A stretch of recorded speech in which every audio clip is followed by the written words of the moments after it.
But today's video is going to go over the IV flush on Aapl.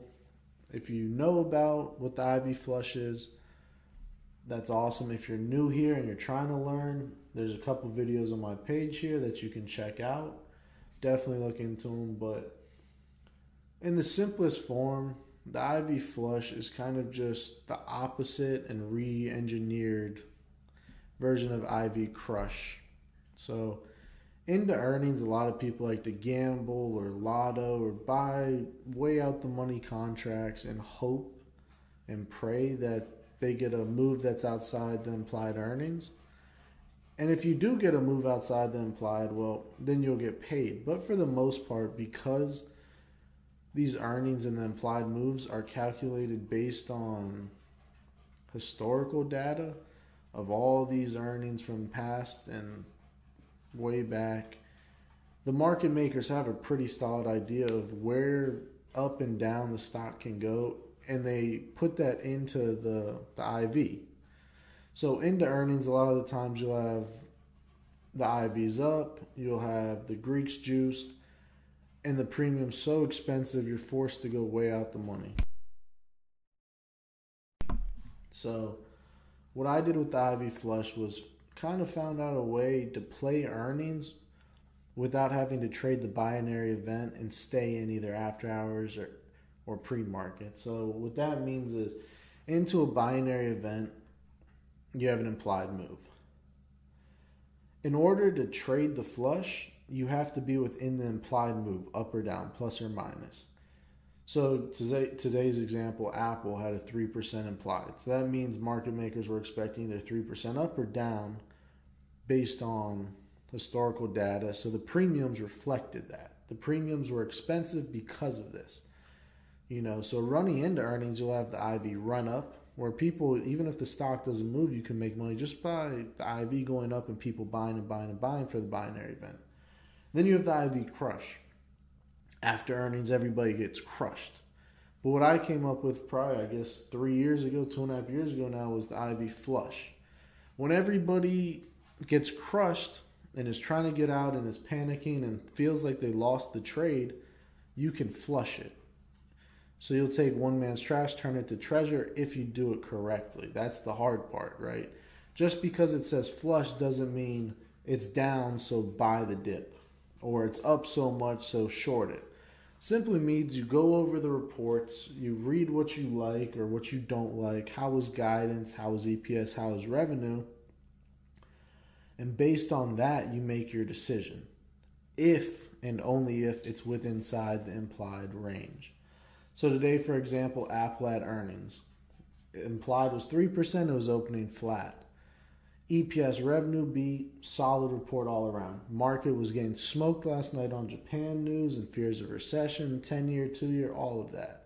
And then you had non-farm payrolls in the morning. My thinking on Aapl was the 220 spot is the sweet spot. If we could regain that on a good report, we should be able to work higher.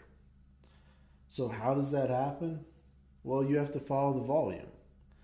And I'll go on a replay on TD or TradingView, and I'll show you guys what I saw and what I ended up trading. So here is Aapl into open. So again, 220 was the spot I was watching. Keep that in mind. So that first candle, I don't know if you guys saw it, but that first candle down was sells. But then this big buy volume comes in and it wicks it. So the sells came down to this wick at 217.71. Right? As soon as market opened, sold it, and then big buyers came in. That's the volume. This is the 10-minute.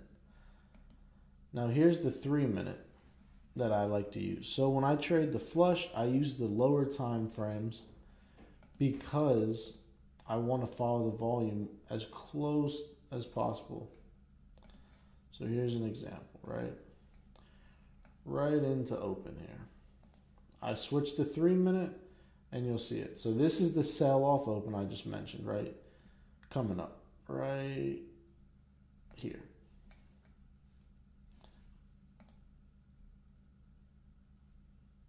So there's your sell right there. That sell down, and then this is the first opening candle. You get the big wick, and then big buy volume comes in. You had a big EPS beat, a big revenue beat, solid report around. Sells off, and buyers immediately step in. If you remember the start of the video, that 220 level is what I'm watching. That's right around here. So my thinking is if we could clear 220 or hold 220, we should base and work up into yesterday's highs, give or take. Yesterday's highs is right here, 224. So my thinking is if we can hold this 220 area right here, we should be able to work into yesterday's highs, give or take. Okay. So that's the thought process. I'll run it again right here on the 3 minute because again, I'm following the volume. So the lower the time frame, usually the better. I don't like using the 1 minute because not enough data and can make you overreact. But if you do the 1 minute or you like the 5 minute, the mean of the two, 1 plus 5 is 6, divided by 2 is 3. So I like the 3 minute. And then this is what happens, right? So you pop after selling and then you sell again. Might get scared. My thinking is we're still holding the level, and this could be a flagpole, right? So if that's going to happen, it would probably look something like this, right? You'd have that there. If we can clear this, we should work towards yesterday's highs, and that would be my target up. Next candle. Still looks good. Buyers are still here. You saw it sold a little and then bids came in. So now we have the flag and we're at highs. You clear highs, next level should be yesterday's high day. What happens? Here's the 3 minutes still playing out. Still playing out, and there you go. Right into yesterday's highs. That's where I trimmed. I took the 225s, $40. The 80 was my first scale for 100%. And then I sold more at 140, I believe. So, or 118. But ended up gaining 100% on the first scales, made them free, rode them into yesterday's highs, and sold them around 140. So, if you come to Aapl, this is the 225s, the 0 dates for today that I traded. It might show you guys a little bit kind of more understanding of what happened. So, this is today. You open up here, right? And then you sell. I buy this area and sell them up there. If that doesn't make sense. So they opened at 43, but the previous close was 193. That's where kind of the magic happens, right? So yesterday, running into the binary event, people were buying it. It's within the implied. So all of the people who chased it up there into 193 lose. But then you see what's interesting. Today's low was 1 penny. And that goes back to the one man's trash is another man's treasure, or 10 bag, or whatever you want to say it is. That's what I mean by this, right? We came all the way down to 1 penny, which means people just wanted them gone because they thought they lost. And rightfully so. You gambled into earnings, you lost, sell them. But on an EPS beat, on revenue beat, in a solid report while the whole market's getting smoked, you guys are holding. And on top of that, big buyers here. These buyers are what I'm looking for off open, bull flag, hold 220, yesterday's highs. That's the trade. So again, to do this, you have to be within the implied, so people end up losing. Because if, it's outside the implied, one side wins. If you have a good report, top and bottom, and it's in the implied, you can do this for the flush.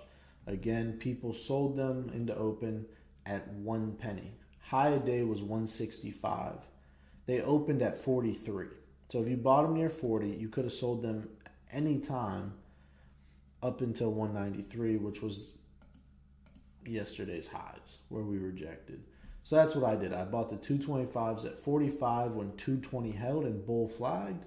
The target was yesterday's highs. The 10 minute looks like this. And this is why I don't use the 10 minute when I trade the flush, because this isn't enough data. What am I going to do? Big sell? Okay. Oh, it ripped. I missed it. The 3 minute, big sell, but buyers stepped in, and that's what I mean by following the volume. And then you couple in some analysis and just thoughts. And 220 holds and we bull flag, we should break. Where's the next level? 222 to yesterday's highs. What do we get? A perfect test of yesterday's highs before we reject lower. The calls go from literally worthless at the daily low to a massive move. Obviously, maybe somebody in the whole world got filled down there, but really just the sells. And then you snipe them at open and you scalp them on the way up. And ladies and gentlemen, that's the IV flush. Again, so just a quick recap. You need a binary event. It needs to be with inside the implied move plus or minus because that's the historical data. If people are gambling into earnings, it's hard for them to win unless there's a surprise or a big move like Intel yesterday.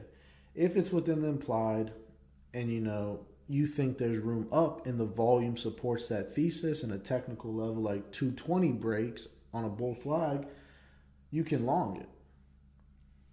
And vice versa. But the IV flush does not simply mean it's up, I'm going to buy puts, or it's down, I'm going to buy calls. That's not what it means. It means you evaluate the earnings, EPS, the revenue, what you thought of the report, how the volumes come in, and you trade based on that.